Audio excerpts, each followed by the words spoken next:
sy atsika fa ny fahasoavan'Andriamanitra miaraka amintsika.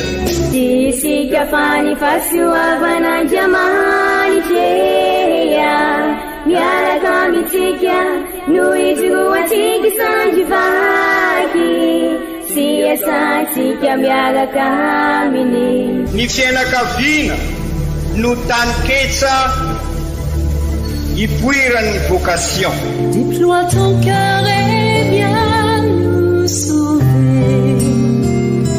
Délivre-nous de nous, délivre-nous de tout. Fa sisika tokoa fa ny fahasoavan'Andriamanitra miaraka amintsika. Sisika fa ny fahasoavan'Andriamanitra miaraka amintsika no itroatsika sandrivaky sy asantsika miaraka aminy.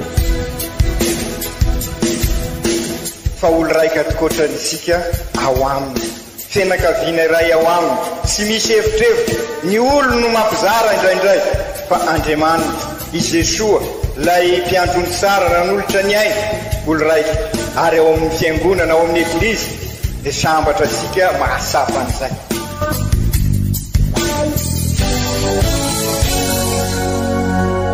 Olo araiky atsika atambatry ny fanahy masina kamiray, olo araiky ao amin'ny Kristy.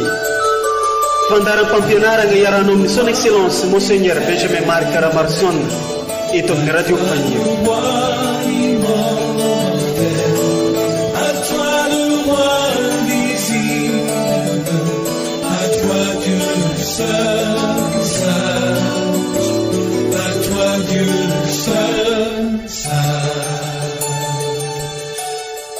Ny masoko any amin'ny tompo lalandava, izy no manala ny tongotra amin'ny arato, mba todia aho iantrao, fa onjohonjoko izaho irery mahantra.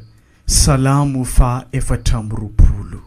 Amin'ny fofeny fitiavana no anolorana fiarabanantsika jiaby izay magnaraka tsy tapaka ity onjam-peon'ny radio Fagniry mamitsika ity, izay onjam-peo mamitambatra antsika ho iray sady onjam-peo mitady mandrakariva ny anitatra ny fanjakan'Andriamanitra eto amin'ity diosèzy mamitsika ity. Isoranay ianao izay mankamamy sy mankafy ireo fampianarana sy toriten'ny Monseigneur Archevêque eto amin'ity onjam-peon'ny radio Fagniry ity. Toloranay fiarabagna antsika eove jiaby tratran'izao alahady fatelo amin'ny karemy amin'ity taona di amin'ity taona 2024 ity. Koa amin'izao alahady fatelo amin'ny karemy izao dia toloran'ny eglizy lohahevitra isika ny hoe mibebaha miovo atoetra fa ny tarei ratsy no tsy azo ovana. Ndeo renesitsika ireo vaky teny masina tolotry ny eglizy amintsika izay arahana fampianarana sy toriteny avy amin'ny Monseigneur Archevêque ray aman-drenitsika.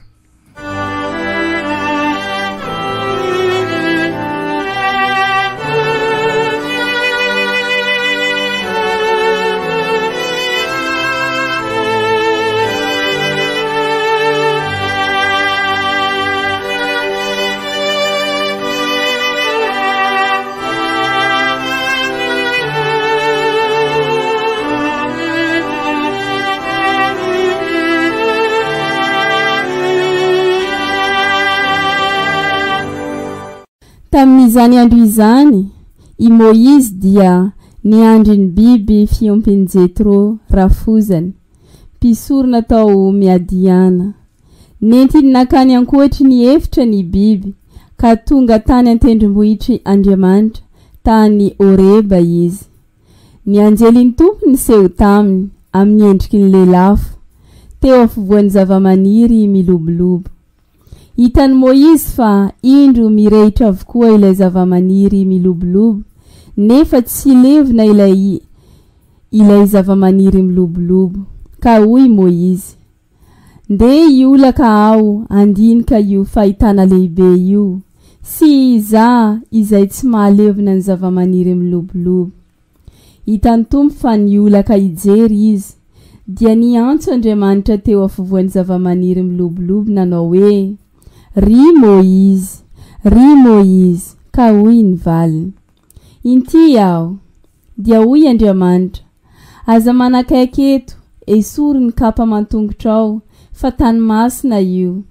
Ary hoy koa izy: izao no Andriamanitry ny rainao, Andriamanitry ny Abrahama, Andriamanitry ny Isaaka ary Andriamanitry ny Jakoba. Nosaronany Moizy ny tavany fa natahotra ny hijeran'Andriamanitra izy. Ary hoy ny Tompo hoe: efa hitako ny fahorian'ny vahoaka izay any Ejipta, ary eniko ny fitarainany noho ny afitsiko ireo mpamorotra azy. Fantatro ny fijaliany, ka hidina aho amonjy azy amin'ny tanin'ny Ejipsiana, hitondra azy miakatra avy amin'ity tany ity hoany amin'ny tany mahavokatra sy malalaka, tany tondra-dronoana matantely, dia any amin'ny tany onenan'ny Kananeana. Koa mandehana ianao amin'izao, irahiko hoany amin'ny Faraona, hitondranao mivoaka ny zanak'Israely vahoakako. Ary hoy Moizy tamin'Andriamanitra: izao ary dia hoany amin'ny zanak'Israely aho, hilaza aminy hoe: irain'Andriamanitry ny razanareo aho aty aminareo. Raha manontany izay anarany izy dia ahoana no avaliko azy ireo? Hoy Andriamanitra tamin'i Moizy: izao no ilay misy, izao hoy izy no avalinao ny zanak'Israely. Ilay misy no nanirakahy ho aty aminareo.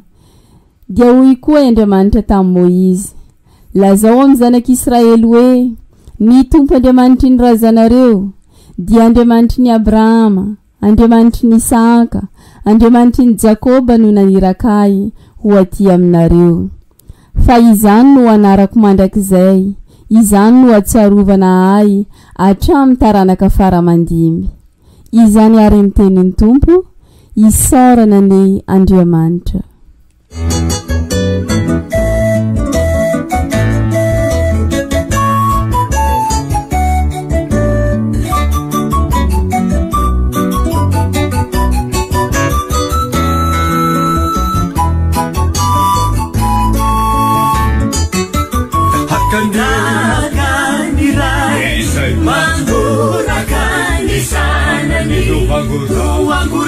Ni Tompo ni olombelona makamuchazi ni Tompo mahalala falina haringa tike ni fuka tinu kachasa ni sarusi pangusa ni nufeta ganira nanguraka sana ni wangura ni Tompo ni olombeluna makamuchazi.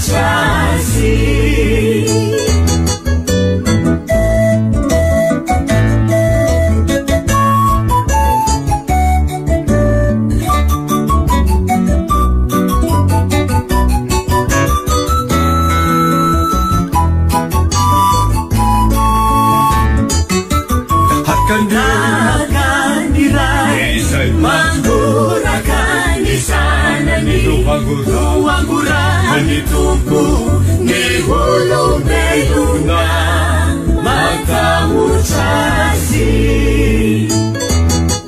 Fahisika olombeluna funika suena saye entindita emanzaluna tutitetu anguni mabanyo taganirai mangura kanisana ni wangura ni Tompo ni olombeluna makamuchazi.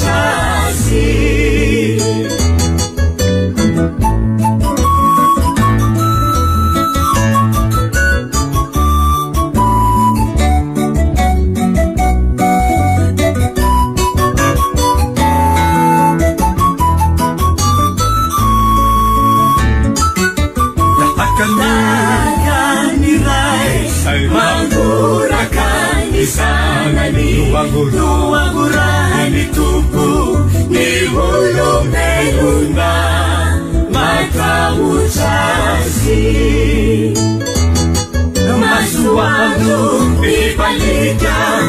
vita panisi tupu mana sapa isakiasi simanilu watani mitarananye takanirai mangurakan isanani luangurahani tupu ni ulubelunda matamuchasi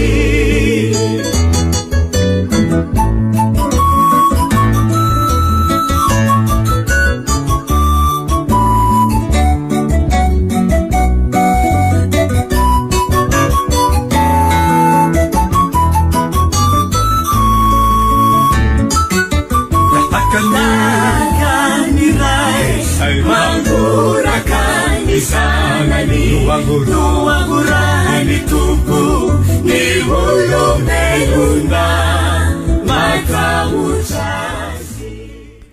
Vakiteny masiny faharoe taratasy voalohany masinday Paoly apôstôly ho an'ny kristianina tany Korinto. Ry kristianina havagna, tsy tiako tsy ho fantatrareo fa nitamby ny raona ny razantsika rehetra. Namaky ny ranomasina izy rehetra ary natao batemy tamin'i Moizy tao amin'ny raona sy ny ranomasina izy rehetra.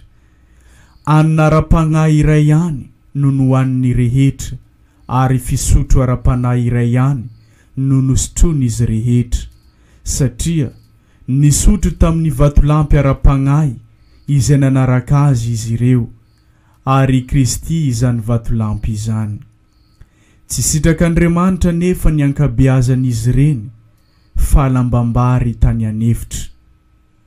Ary izany zavatra izany dia tonga mba ho anatra ho antsika, mba tsy hitsiriritany ratsy isika toy ny nitsiriritany ireny, ary aoka ianareo tsy monjomonjo tahaka ny sasany tamin'ireny ka maty ny anjely mpandringana izy ireny. Nozoiny zany rehetra izany izy ireny mba ho anitry ny sasany, ary nosoratana izany mba ho fananarana antsika tratry n'izao andro farany izao. Koa kary izay manao ny tenany ho mijoro tsara hitandriny sao lavo. Izany ary ny tenin'ny Tompo, isaorana ny Andriamanitra.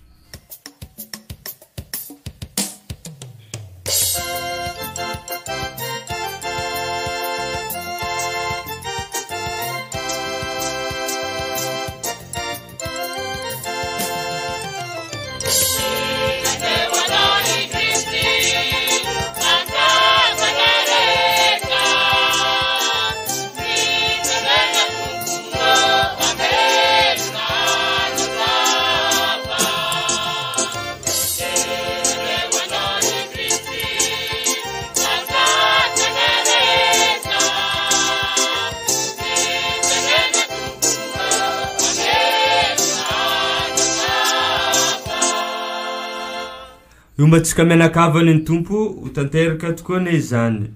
Evanjely masiny dia Jesosy Kristy nosoratany masinda Luka voninahitra ny ho anao ry Tompo. Nisy ologno tonga nivolagna tamin'i Jesosy ny raha nahazo ro Galileana, fô nalatsika Pilaty niaraka tamin'ny soronondreo rahandreo koa. Ary novalian'i Jesosy hoe, ataonareo fô ireny Galileana regny dia ireny mpanota moatra ny Galileana jiaby matoa zare azony loza karaha zegny. Za mivolagna aminareo fô tsy zegny fô izy koa tsy mibeboka nareo dia overy karaha zare koa na nareo jiaby aby. Moa ataonareo fô ny ologno 20 zay nilavoan'ny tilikambony Siloe kenaty ireny no meloko kokoa no niponiny jiaby tao Jerusalema. Za koa mivolagna aminareo fa tsy zegny fô izy koa tsy mibeboka koa nareo dia overy karaha azy rehetra avokoa ianareo. Dia nagnano ty fagnoharagna ty koa izy. Nisy lehilahy raiky managna viavy namboliany tamin'ny tanim-boalobokonazy ke nandeha take izy mba hitady voany amin'ity kakazo ty kanefa tsy nahita. Karaha ty raha nivolagniny tamin'ny mpiasanazy izay mpikarakara tanim-boaloboko. Efa 3 taogno zay no tonga nizavoan'ity kakazo aviavy ty za, kanefa mbola tsara nahita na voana raiky ke TV agny izo, fô tsy haiko raha mbola idohana ke karaha raha nimba tany io fo, ary hoy ny mpiasa anazy namaly azy. Aza manana karaha zegny anao, ambesa hely mbô kapikapaiko izy amin'ity taogno ty, dioviky ny vodiny sady asiako zeziky. Angamba mety ho sovoana amin'izay izy sady amoa, fô izy koa tsy magnanjaigny edy izy, tsy magnino kapainao fo koa tsy mamoa amin'ny taogno ty. Izany ary kankalazaontsika ny tenin'ny Tompo, dia raneo anao ry Kristy.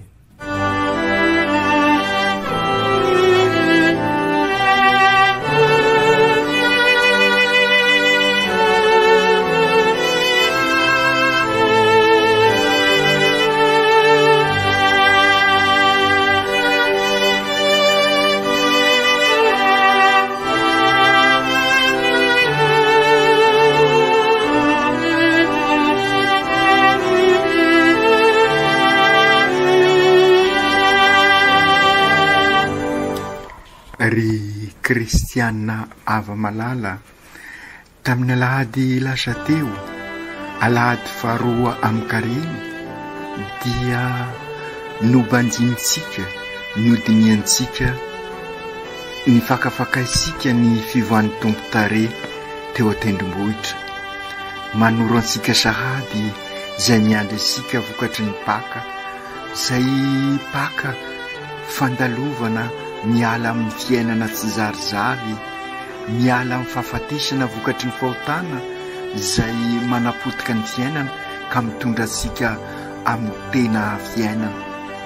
Ary zay ihany koa no antenaintsika amin'izao synôda izao, ahatonga antsika eglizy olona velona, velomin'ny batemy, miombona mandray an-tanana iraina ka missionnaire, zary tabernakla velona, manambara fivelarana izany, manambara fiainana ao amin'ny Tompo, ka manambara fizoroana an'izay eglizy olona velona asika EOV izay. Milaza miara-mahita tokoa isika fa besaka ny korontana eo amin'isika ankehitriny, ka mitarika amin'izay fahafatesana izay. Manatena aritsika fa izao fiomanantsika mipaka izao, izao fetresika ny synôda izao araka ny voalazantsika teo, hitondra antsika amin'izay fiainam-baovao amin'ny fisanganako velona miaraka amin'ny Jesosy, miara-misangana aminy tsika ka miditra amin'ny fiainam-baovao. Ary zay no ankalazaitsika mipaka, ary zany no dikan'ny fivoana tare nobanjinitsika tamin'ny alahady lasa teo, sady fankaherezana ho an'ireo mpianatra nanatrika ny fizalian'i Jesosy, anatrika ny fizalian'i Jesosy no fankaherezana antsika ihany koa ankehitriny. Ary azo songadina eto fa solotena izy ireo dia i Piera, i Joany ary Jakoba. Misy dikan'izay maninona sy izy mpianatra 12 no nentin'i Jesosy zay manambara fa ny synôda sy voatery ny eglizy manontolo eran'izao tontolo izao no manao azy, fa ny solotena fa kosa ilay fiainana azy dia miainga any amin'ny bazy, any amin'ny fototra ka tonga aty, ary dia ankeherezin'Andriamanitra isika, ankeherezin'i Jesosy ilay niova tare tamin'izy telo lahy, ary afatra ny Jesosy amin'izy telo lahy no tonga miampita tamin'izy 12 lahy ka nankahery azy ireo. Ary izay no sara hodinisika ihany koa amin'izao fanatanterahasika ny synôda izao. Ka amin'izao alahady fahatelo ny karen'izao ary ry kristianina ava malala dia ambaran'ireo vakiteny fa sy ho tanteraka na oviana izany fivoamitenitra mahery vaika antenaintsika izany, ka sady anganandrandray isika ka tonga sika EOV manorona ETA ho taranaka mpanorona ho eglizy olo velomin'ny batemy miombona miaradia mandray atanana iraina ho missionnaire ka tabernakla velona araky ny teny faneva manentana antsika amin'izao synode fafito raha sy ny be baka isika ka izay indrindra no tiany ny eglizy ho saintsaintsika sy ho dimintsika ary iainantsika amin'izao alahady fahatelo izao dia ny fibebahana ary zay no mahatonga ny foto-kevitra amin'izao alahady fahatelo mandavataona hoe miova toetra fa ny tare rasy no sy azo ovana sy ho tanteraka tokoa ilay paka andrandraisika amin'izao taona 2024 izao taona zay etresika zavatra maro isan-karazany ary indrisy manapotika ny fiainantsika rasy be baka isika miala amin'ny fahotana manapotika ny fiainantsika hoy ny papa ho paka hitondra fiavozana tokoa ho ansika amin'ny fiainana andavanandro amin'ny fiainam-pianakaviana amin'ny fiainan'ny eglizy fiombonana amin'ny eglizy foty amin'ny eglizy irakane izao paka 2024 paka vaovao izao ka entsika anorenana tontolo mpiainana vaovao ahatonga sika anana fivelarana amin'ny tontolo iainasika ka aizasika mikazy ny zavaboary ka ny zavaboary indray vokatra n'izay fanazasika azy zay no mikolokolo asika ary ananasika tontolo mpinoana mivelatra ka sy ho ketraka amin'ny fanaova soa ilay tranobe iombonana isika ka zary olo raiky frately tuty mianso asika hibebaka ary avao tokoa ary ny eglizy ry kristianina havana amin'izao alahady fahatelo izao ka maniraka asika tahaka nanyrany any Moizy maniraka ny eglizy Andriamanitra maniraka ny mpaminany maniraka asika tsiraikiraika vita batemy anambara fa ny lalana sarobidy lalana volamena raha tisika isan'izay tena fivoarana izay dia ny fibebahana ka anambara manodidina ansika an'izay lalana sarobidy izay tahaka ny Moizy izay anson'Andriamanitra sy ny rainy ao amin'ny vakiteny voalohany anambara ny fibebahana tamin'ny vahoaka ny Ezipsianina dia izay ihany koa no miandry asika amin'izao fotoana izao fantatsika fa tena tontolo sy mora ny tontolon'ny Ezipsianina izay nanandevo ny vahoakan'Andriamanitra ary fantatra asika koa fa vahoaka mafiatoka ny vahoakan'Andriamanitra tamin'izay fotoana izay ka izay indrindra ry kristianina hava malala zereo sy dinio ny tontolo manodidina antsika fa maro ny zavatra mangeza mandevo antsika misy rafi-pahotana mamatotra antsika ireo ny somaintsy idiniantsika amin'izao synode izao ka okary izao karemo izao anampy asika hikatroka bebe koa amin'ny fanatanterahana ny synode dinisika sara izay nataon'ny Moizy mba hianarasika koa ho indrindra ny vakiteny voalohany esory ny kapa amin'ny tongotrao fa tany masina eto inary no ambaran'izany raha zeresika ny synode asika amin'izao inona ny tiany ambara fa sy maintsy miala amin'ny fiainana tsy zarizary izay ilay kapa mitondra godra eo amin'ny fiainantsika ka ny godra dia ny fahotana io rafitra izay mangeza asika io ka anisan'izany reny motro sy ny tevy ala manapotika ny tontolo iainantsika ny zavaboary sy maintsy esorsika ireny kapasika mitondra godra ny fahotana reny dia ny fahotana entiny lainga ny fitapitaka ny risoriso ny herisetra ireny famonoana ireny dia manapotika ny fiarahamonina sika ka ireny no manandevo asika tahaka ny nanandevo ny vahoaka tamin'izay fotoana zay ka ireniny sy maintsy esorina araky ny io afatr'Andriamanitra tamin'ny Moizy io, sy maintsy esorisika koa ireo vato misakana sy afahasika mifandray amintsika samysika sy amin'ny Andriamanitra dia ny avinavina, ny fitiavatena, ny fialonana, ireo ny godra zay eo amin'ny kapasika.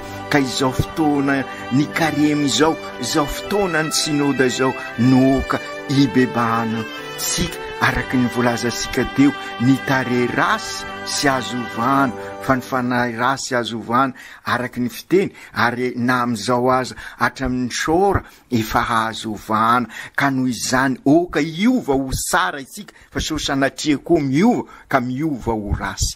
Amin'izao andro sika izao dia okary any ibanjina an'izany afatr'Andriamanitra amin'ny Moizy zany sika, ary mba ianarasika ihany koa ny zava-mitranga amin'ny fiainansika no mahatonga sika anontany tena hoe raha famindrapo tokoa moa Andriamanitra, naninona no misy izao andro rasy izao, misy n'izao fanampotena maro isan-karazany izao, maninona no misy ny loza isan-karazany, maninona misy ireny zava-mitranga mihoatra lavitra an'izany famindrapon'Andriamanitra izany. Ny tenin'i Jesoa ao amin'ny evanjely no mananatra sika fa ireny zava-mitranga ireny dia hoentin'Andriamanitra anampy asika andiny tena maro no azo anazavana ireny. Fa amin'izao lahady fahatelo ny karema izao, ny afatra nolazain'i Jesoa ao amin'ny evanjely noka ho resika ary ho alalinsika ary velomitsika, ka hitondrasika amin'ny tena fibebahana marina. Raha sy mibebaka ianareo Jesoa ao amin'ny evanjely dia ho very tahaka azy ireo koa ianareo rehetra. Ry kristianina havana, araro tokoa ary zao fotoana izao ibebahasika, ielasika mitoetra rasy teo aloha ka iroso anatona ny famindrapon'Andriamanitra isika. Ibebaka ary sy vitany ibebaka fa anavao ny fiainansika, anavao ireo rafitra manapotika sika, ary matetika avy ao anatisika ao ny mahatonga ireny rafitra reny araky ny lazaisika teo. Ka izany indrindra no dikany pelerinage zay homanisika amin'izao ka ho tanterahisika eny amin'ny la montagne, mba hibazinasika ny lalan'ny azo fizaliana, fa izay ny lalan'ny fibebahana. Miezaka ataosika miakatra eny mba hampiakatra sy ny fiainansika koa, ary zay ny dikany fibebahana fa sy fisangazanganana ny sanatria, ary efa fantatra sika zay sy manao piknika isika eny, fa miara mibebaka mba hiala amin'ny zavatra mampirefarefa sika amin'ny tany, ka hiakatra ambonimbony kokoa. Ka raha miara maty amin'ny Kristy amin'ny fotana isika dia hiaraka hisangana aminy, ary dia zany no tanterahisika amin'izao sinoda izao. Ka ararotsika ary italahosika ny fahasoavan'Andriamanitra, satria fantatra sika koa ry kristianina havana fa vokatry ny fanomezan'Andriamanitra ny fibebahana. Ka izay ihany koa ny vavahasika mandritra ny pelerinage mba arotsany amintsika ny fahasoavany, ny fanahy masina, mba anampy asika hibebaka tokoa. Ary zay no ambaran'ny masindahapoly ao amin'ny vakiteny faharoa vondranesika teo. Manamafy tokoa i masindahapoly fa sy maintsy andray lesona amin'ny zavatra teo aloha isika, mba hay anova ny fiaina. Ary zay ihany koa no idiniansika amin'izao sinoda izao. Raha mamerina an'ireo sinoda taloha isika, raha mamerina an'ireny filan-kevitra pastoraly, raha miainga amin'ireny taratasy pastoraly ireny, mba akalesona amin'ny zavatra efa niainana ka irososika amin'ny tsarasara kokoa. Sy inona io zavatra teo aloha io, fa araky nambarasika teo ilay rafitra mitondra sika amin'ny fahalovana. Ka mila mibebaka isika, mila ampibebahasika ny rafitra, mba rafitra anampy asika ho eglizy olona velona, manorina eglizy tranon'Andriamanitra, dia ilay tranomben'Andriamanitra, ka ahitasika an'izay fivelarana maha olo raika asika frately tuty ao amin'ny tranomben'Andriamanitra. ka sy hinona izay fiovana izay fa sy maintsy amin'ny alalan'i Jesoa araky ny voalazantsika teo amin'ny alalan'ny fahasoavana araky ny famaranantsika rehefa manao eukaristia isika satria ny eukaristia dia manambara an'izay fiovana izay amin'ny alalany sy miaraka aminy ary eo aminy no anatanterahantsika an'izay fiovana eo amin'ny fiainantsika aokary angataka ny fahasoavan'Andriamanitra isika fa indrindra amin'izao fiomanantsika amin'ny pelerinage izao mba hibebaka tokoa isika ka anovany sy ampizoro ansika tokoa ka sy anjerana dia maro aza ny fakapanahy mila mandrendrika asika fa izoro ho zanak'Andriamanitra isika na dia mibeza sy mavesatra aza ny lalan'ny azo fizaliana ady sady dio isika ny fiainana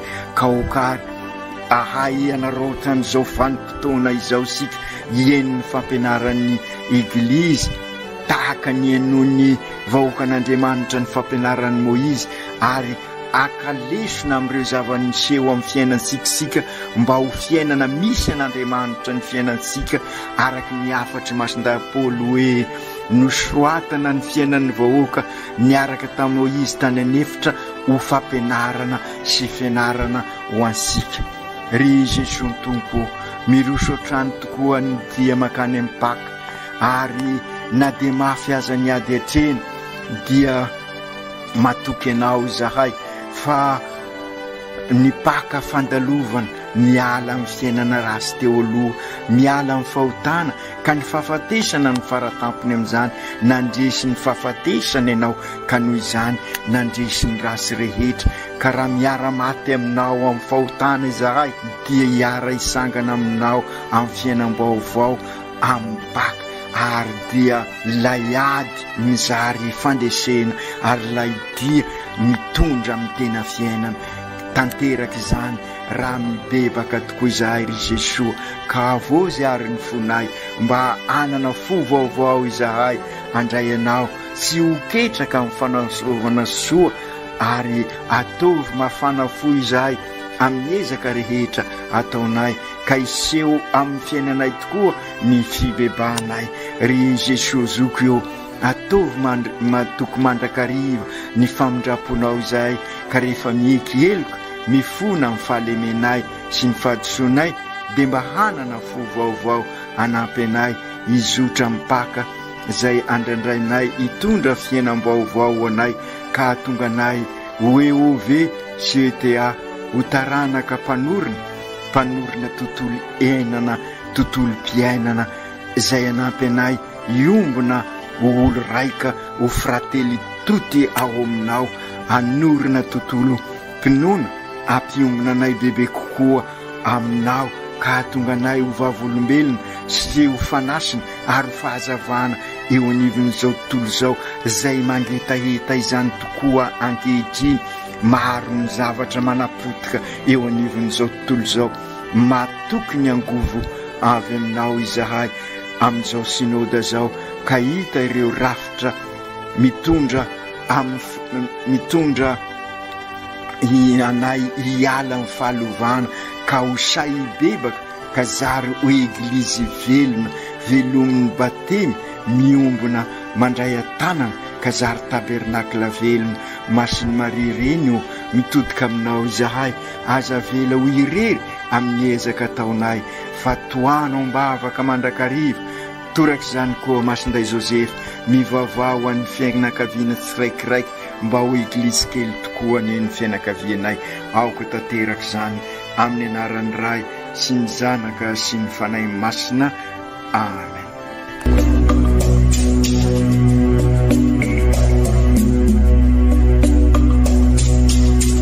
Tsy atsika fa ny fahasoavan'Andriamanitra miaraka amintsika.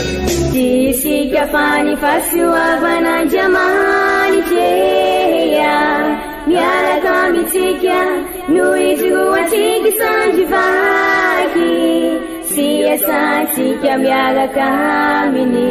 Ny fianakaviana no tany ketsa ipoirany vocation.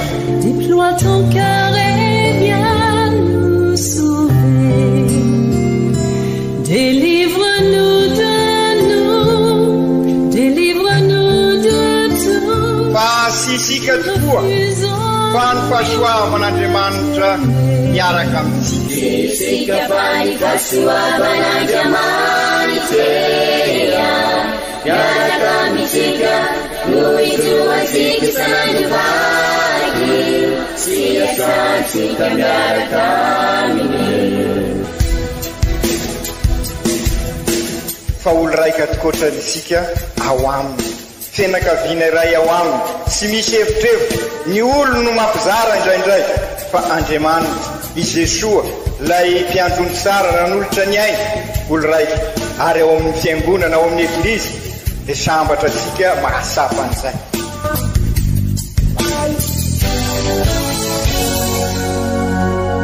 Olo araiky atsika atambatry ny fanahy masina kamiray, olo araiky ao amin'ny Kristy. Fandaram-pampianarana iarano amin'ny son excellence Monseigneur Benjamin Marc Ramarsson eto amin'ny radio Fania.